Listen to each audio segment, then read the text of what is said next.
And that what in fact happened was Justin didn't harass Blake. Blake was interested in wresting control of this movie away from Justin, who was the director and the producer. She was just an actress in it. And used threats and coercion and bullying to do it. And to the point where this guy was in the basement at his own movie's premiere. What I make of that is that if your wife is sexually harassed, you don't make fun of Justin Baldoni. You don't make fun of the situation. You take it very seriously. You file HR complaints. You raise the issue and you follow a legal process. What you don't do is mock the person and turn it into a joke. My favorite part of what I've read of this suit so far is that Blake Lively did not even read the book that the movie was based on. Correct. And we're not talking War and Peace. This is a book that's probably written at a second grade reading level. Yeah. Are you going to sue Blake Lively too? Into oblivion, Megyn. And, and we're carefully considering other people that will be sued also. And some Ryan of them Reynolds? come as a surprise. Ryan Reynolds, for sure. Oh, wow. Have you ever seen a Hollywood project spiral from a must-watch adaptation into a legal tornado so chaotic it threatens to eclipse the story itself? That's exactly what's unfolding around the film version of It Ends With Us.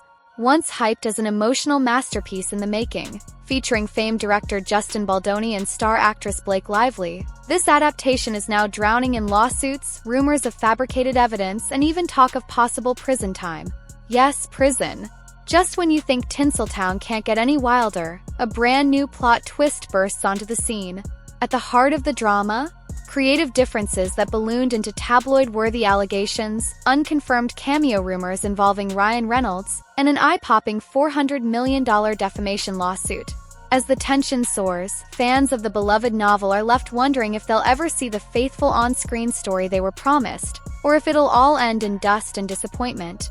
Buckle up, because what started as a dream project could soon become the cautionary tale of the decade. When news first broke that It Ends With Us, a best-selling novel celebrated for its raw, soul-searching portrayal of complex relationships, would be adapted for the big screen, fans were ecstatic.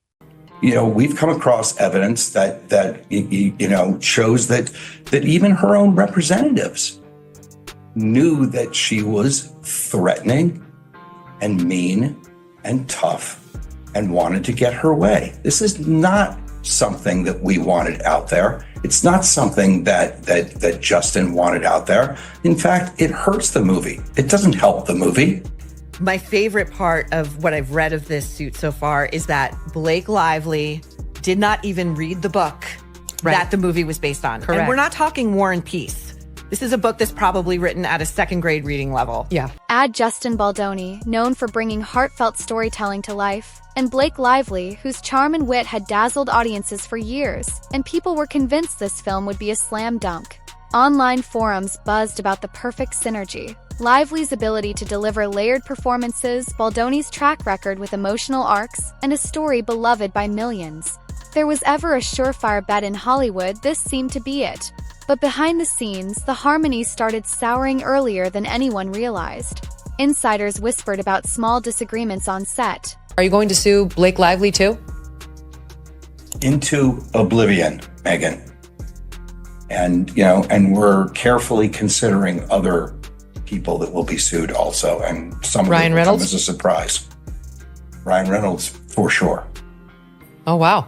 The script's tone, the level of comedic relief, wardrobe choices that felt more haute couture than heartfelt. First, these quibbles seemed minor, just typical friction on any major production. But for It Ends With Us, each tiny problem snowballed into something much bigger. Rumors spread that Lively wanted to inject more humor and glamorous visuals, convinced that modern audiences craved a blend of heartache and sass. Meanwhile, Baldoni allegedly insisted on preserving the book's solemn core. After all, this novel tackled deeply personal themes. Why trivialize them with punchlines and over-the-top fashion? On social media, fans noticed that early behind-the-scenes photos painted a much rosier, almost rom-com vibe than the tear-jerking drama they expected. Suddenly, the internet erupted with debate. Where's the heartbreak? Why does this look so polished and comedic? The online chatter pressured Lively, Baldoni, and the studio to respond, but any official statements were vague at best. In press interviews, they spoke of creative collaboration and mutual respect, yet the tension leaked out anyway. People close to the production claimed the friction was real and growing. Blame was tossed around like confetti. Some pointed fingers at Lively's supposed comedic instincts, others at Baldoni's unwavering seriousness. Neither side wanted to budge. It's a story all too familiar in Hollywood. A beloved property generating sky-high expectations, only to run into artistic power struggles. But in this case, it wasn't just an issue of final cut or script notes. Little did anyone realize it was about to explode into something far more dramatic. I'm a man, and this is a story that is told through the lens of a woman. And especially when it relates to intimacy scenes and to scenes where there is a mix of intimacy and violence, I wanted to make sure that those scenes had a female gaze. As much as I can try to see the world as a woman, I never will be able to. 'Cause if you thought clashing visions were enough to kill a film, wait until you hear how lawsuits, rumored cameo blunders, and potential criminal charges entered the picture. Creative clash started with comedic angles and designer outfits, but that was merely the opening act. Next came the kind of legal drama that makes headlines and breaks hearts. Ask any insider. Hollywood is fueled by creative differences as much as it's powered by star wattage. From the outside, arguments over tonal shifts or character direction might seem trivial, but for an adaptation like It Ends With Us, tone is everything. The original novel dives into emotional trauma and personal growth, raw topics that typically don't mesh with comedic banter. Yet, if the rumors hold true, Blake Lively believed the film needed lighter, quippy moments to keep modern audiences engaged. Think of it as heartbreak wrapped in a witty monologue and a killer outfit.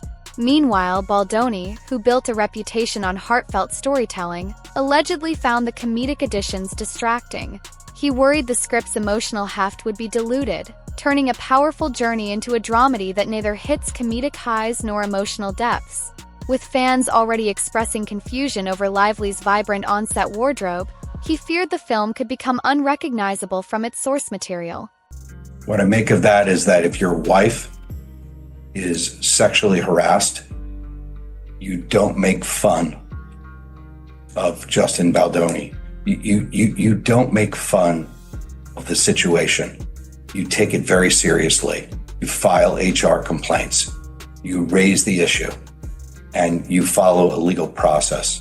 What you don't do is mock the person and turn it into a joke. Tensions escalated with each new script revision. Lively's team supposedly pushed for more playful dialogue and stylish set pieces, and Baldoni's crew insisted on scenes that mirrored the novel's harrowing emotional beats.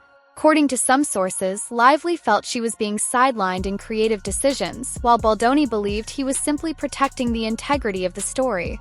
Anger brewed on both sides. Stubbornness set in. Question of who's really in charge began to overshadow the project itself. Fans, clinging to the hope of seeing their favorite novel faithfully adapted, were left with more questions than answers. But as heated as these on-set debates were, they barely scratched the surface of what would come next. Hollywood watchers started sensing something more serious was brewing after a few cryptic social media posts hinted at significant personal betrayal. Then, all of a sudden, rumors of a giant defamation lawsuit hit the tabloids. In an industry where oversized egos often lead to messy breakups, this still felt colossal. A multi-million-dollar legal brawl wasn't typical for a single film dispute. People asked, is there more to this story than a creative clash? The answer turned out to be yes, a lot more. If you think creative disagreements are tough, just wait until legal bombs start dropping. The moment whispers of legal action surfaced, the entire tone around It Ends With Us shifted. Suddenly, it wasn't just about whether comedic lines fit an emotionally charged narrative. It was about who said what, and whether they lied to the press or in official statements. The center of this legal storm was a jaw-dropping figure, $400 million. That's how much Justin Baldoni reportedly sued Blake Lively for in a defamation claim, according to rumor. Why such a staggering number? Welcome to Hollywood, where everything has to be bigger, louder, and more shocking. Baldoni's camp accused Lively of painting him as an overbearing dictator, suggesting he shut her out of production decisions and minimized her creative contributions. Lively's side countered by implying she was being unfairly targeted for offering input that she believed would benefit the film. In their view, Baldoni was merely using intimidation tactics. How else do you interpret a $400 million claim? The question on every gossip blog was, did Lively genuinely feel mistreated, or was she playing the victim card to gain public sympathy? But the lawsuit didn't stop at hurt feelings. Rumors swirled about incriminating receipts, text messages, emails, voice recordings. Some teased that these messages might reveal Lively actively pushed for comedic rewrites and opulent wardrobe choices while publicly claiming the opposite. If that turned out to be true, it could support Baldoni's allegations that he was misrepresented. Conversely, if Lively had proof of being shut out or belittled, the tables could flip, revealing Baldoni's lawsuit as a high-stakes bluff. Hollywood watchers collectively popped their popcorn, expecting a wild ride. Tension fed a media frenzy, with tabloid headlines screaming about betrayal, meltdown, and big money showdowns. Meanwhile, the actual production of It Ends With Us slowed to a crawl. Investors grew skittish, worried that any box office success would be overshadowed by the avalanche of bad press. Fans watched from the sidelines, hearts sinking, as the film adaptation of a beloved novel mutated into a messy soap opera. No scandal is complete without a twist, and It Ends With Us might have just found its biggest one, a comedic cameo rumor that backfired in spectacular fashion. If you've got a comedic quandary in Hollywood, who's the first person that comes to mind? Ryan Reynolds, of course.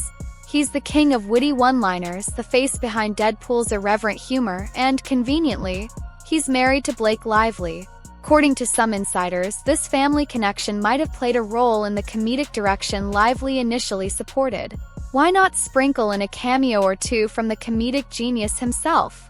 Or at least take some pointers on how to lighten the film's mood?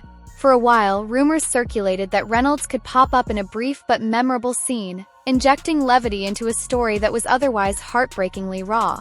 But once the fans, a fiercely protective group who adored the novel's serious tone, started voicing outrage about comedic overreach, any mention of Reynolds' involvement vanished faster than a shaky rumor on a red carpet. The official word from Lively's team was that there was never any cameo planned. But the whisper mill told a different story.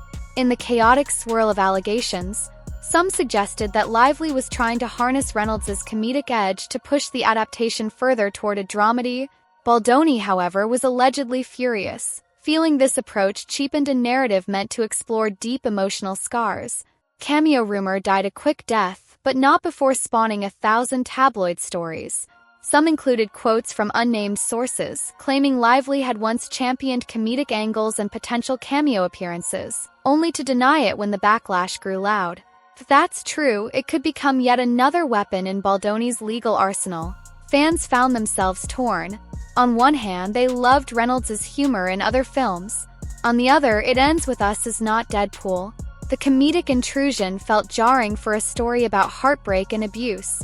By this point, the production looked less like a cohesive team and more like a feud between clashing visions. And if you thought that was the height of drama, just wait. Because overshadowing cameos and comedic spats was a newer, darker rumor that threatened to swallow this whole mess: the possibility of jail time. Comedy is one thing, but the next development was no laughing matter. It involved whispers that could lead straight to prison bars. The chatter around comedic rewrites and defamation suits was enough to set Hollywood ablaze, but then came the real bombshell: speculation that Blake Lively could face prison time if she committed perjury. Even the word prison is enough to command attention. But how did the situation escalate from a creative disagreement to rumors about a possible 5-year sentence? It all traces back to the legal labyrinth created by dueling accusations. If Lively made false statements under oath or submitted fabricated evidence to bolster her claims against Baldoni, she'd be stepping into dangerous territory. While defamation lawsuits typically revolve around monetary damages and reputation, there's a separate realm of criminal charges if someone is proven to have lied willfully on official documents. According to unnamed insiders, Baldoni's legal team was hinting they had proof that might show Lively's claims were inconsistent at best and outright deceptive at worst. Suddenly, social media was flooded with questions. Could Blake Lively actually go to jail? Is this all a tactic to force a settlement? Many fans refuse to believe an A-lister with a squeaky clean public persona could wind up behind bars. But in the chaotic world of Tinseltown disputes, anything's possible when fortunes, careers, and creative control are on the line. The mere mention of prison time turbocharged the scandal, sending it soaring beyond standard celebrity gossip columns straight into mainstream news outlets. Legal experts chimed in, pointing out that perjury convictions aren't handed out like party favors. They require undeniable evidence, something that's rarely easy to gather in he said she said disputes. Yet, the fear factor alone can be a potent weapon. If Lively's team suspects that Baldoni could produce hard proof of false testimony, they might scramble to settle before it ever reaches open court. After all, no star wants a perp walk overshadowing their red carpet appearances. Even as rumors of jail time swirl, the fallout extends far beyond the two main players, and the film's future hangs in the balance. The phrase "no publicity is bad publicity" rarely applies when lawsuits run into the hundreds of millions and the possibility of jail time looms. As the Lively Baldoni debacle grew more sensational, the production of It Ends With Us found itself in a murky limbo. Investors who initially saw this as a guaranteed blockbuster, given the novel's devoted fan base, started to second-guess their involvement.